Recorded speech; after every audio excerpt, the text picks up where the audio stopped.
Hi there, it's me, Stephanie Watson, your psychic comedian from We Are Tree, and there is a message that has been rolling around in my brain for probably a couple of months. I'll tell you how it kind of started. I did an article for an online psychic fair that I am a member of, and it was called The Psychic Side of Suicide, and it was pretty well received, but my guides have told me that it needs to be elaborated on. I know it's not a pleasant subject. I understand that. I know a lot of us have been hit by those we love who have decided to take their own lives. I know many people who have. But that doesn't mean that we should not talk about that subject or not talk about them. We definitely should. Let me just say, I'm no expert in this, okay? If you or somebody you know is having issues, please contact the suicide hotline, please.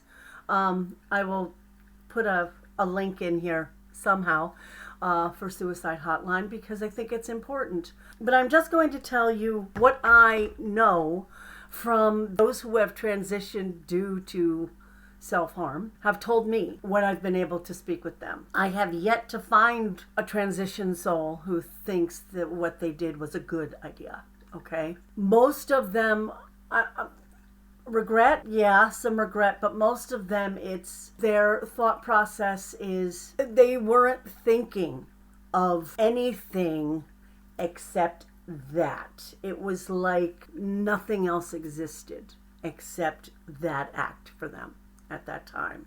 And I'm not saying that they didn't love you.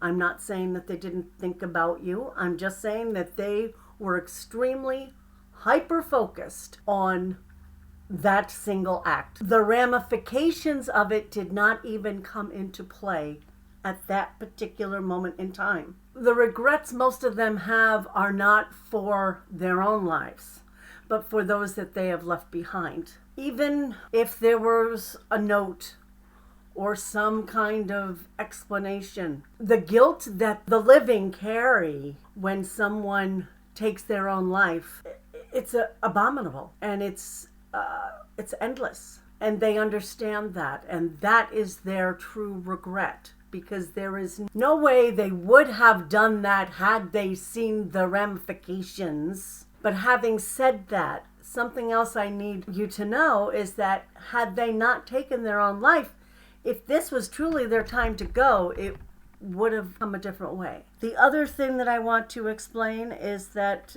all of them have told me that what they wished to escape by doing this, they did not. They still have to deal with the situations they were in or had been in. The only relief is from the physical pain. That's the only relief. The other thing I want to go into is that it's completely different. People who take their lives due to mental illness. That is not a choice, okay? Mental illness is a true illness. It's not like they chose to be mentally ill and take their lives. That's not a choice. It's an illness. It's a disease of the brain. That's what guided them to do what they did, if that's indeed what happened. That is not a choice. That is not something they said, let me do that. It was a compulsion. It was something they had to do because of a diseased organ in their body. It's not blamable, right?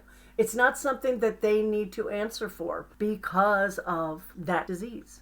Let's get into the heaven and hell of it all. I know a lot of people, I shouldn't say worry about that, but wonder about that. And I have a different take on this, and you can believe me or not. It's fine. I'm not trying to convince anyone of anything. I'm just giving you the information that I have gleaned through doing readings, speaking with my guides, connecting with those who have transitioned in all different ways. One of the things that has been impressed upon me is that our consciousness is an extremely, extremely strong thing. And our belief system is part of that consciousness. It becomes part of that consciousness. Or perhaps our consciousness comes from our belief system. I'm not really sure, but it's integrated. Having said that, what they want me to let you know is that when being transitions, there is a certain amount of belief, faith, and true belief within their consciousness. True belief of what will be coming next. So if someone dies believing and being convinced that they will go to hell, that will be their death experience. It's not an actual physical place from what I understand. It is a state of being. You would create your own due to your conscious belief, subconscious belief, that whole consciousness and faith all rolled together. That is what you will bring upon your consciousness at the time of passing. Not only do we create in life and manifest, we also do so in transition. That's pretty cool. Yeah. We also do after this body is gone. We still manifest once we have passed through the veil and gone to, I don't want to say the other side because there are so many different sides, but as we've gone on to our next step, that's the best way to put it. Gone on to our next step, our consciousness is still our consciousness. It is still who we are, and we will still experience. We're still going to experience, and it's up to us what we experience, even in death. For me, and I don't know if this sounds like preaching and I don't want it to. For me, I want to stay open, just open to whatever is coming next. Because I don't like preconceived notions. I mean, I've had them, and I still every now and then have them, but I find that they're limiting. I'd rather just go with whatever is coming. What is coming next? Let's see. What's the exciting thing I'm going to see next? Ooh. Anyway.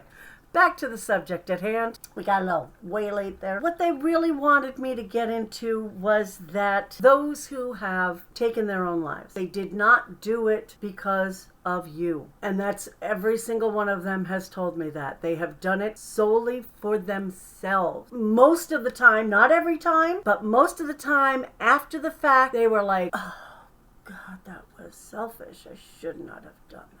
Or, this is another thing I hear a lot, I really didn't mean to do it. I didn't mean to do it. It happened so fast, I didn't even have time to change my mind. That guilt that you may be feeling because a friend or a family member, someone you loved, decided to take their own life, decided that this was the time for them to leave. That guilt is not yours. Does not belong to you. It is misplaced. The anger that you may feel, it is indeed righteous anger. You are allowed to be angry with them. And most of them expect you to be angry with them. Some of them will come and ask for forgiveness in dreams or through psychics. Some of them won't. Like I said, we still have our consciousness when we transition. We're not human any longer. However, many of us, when we transition, don't come out of the humanity the way maybe we should or the way we could. I'm not sure which it is. But because that particular consciousness is stuck in the human cycle, there is pride and ego attached.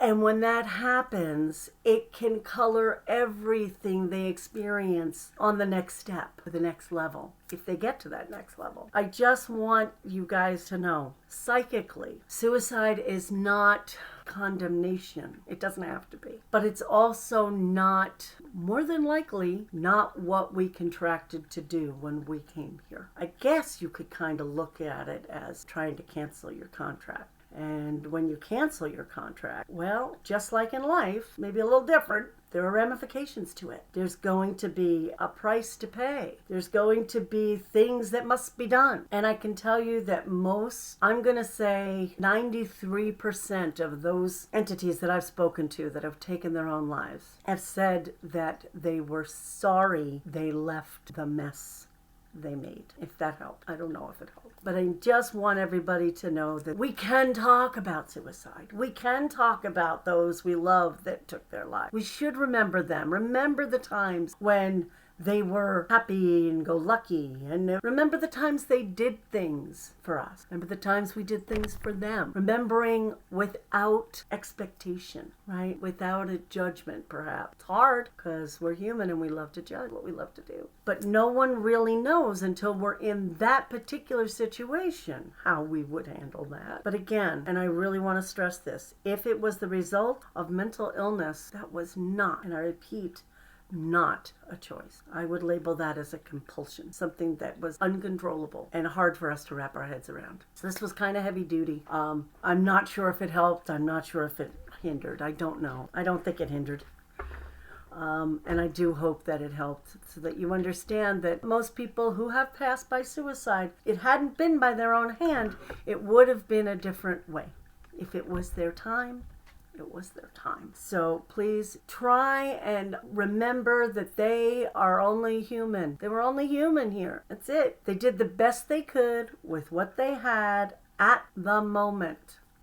And let's remember, that's all we can do. It's the best we can do with what we have at the moment. That's all any of us can do. That's it. If you need to get in touch with me, you can go to www.lovewearetree.com. That's my website. My email is healthiersteph, HealthierSteph, all one word, at gmail.com. You can always email me. I'm on Facebook. You can message me on Facebook. You can comment on this YouTube channel. I just really I want to do what they want me to do. Okay, that's, and what they want is they want people to understand that you don't get out of your contract this way. You don't change things. You're still gonna have to deal with the stuff that you need to deal with, not in this lifetime and in the next. So that is the message that they've put upon my heart. I will now send it to my daughter so that she can do her magic with it, and it'll be out soon. Thank you so much for listening, and live blessed, because really, what else is there? Love you, my trees. Okay.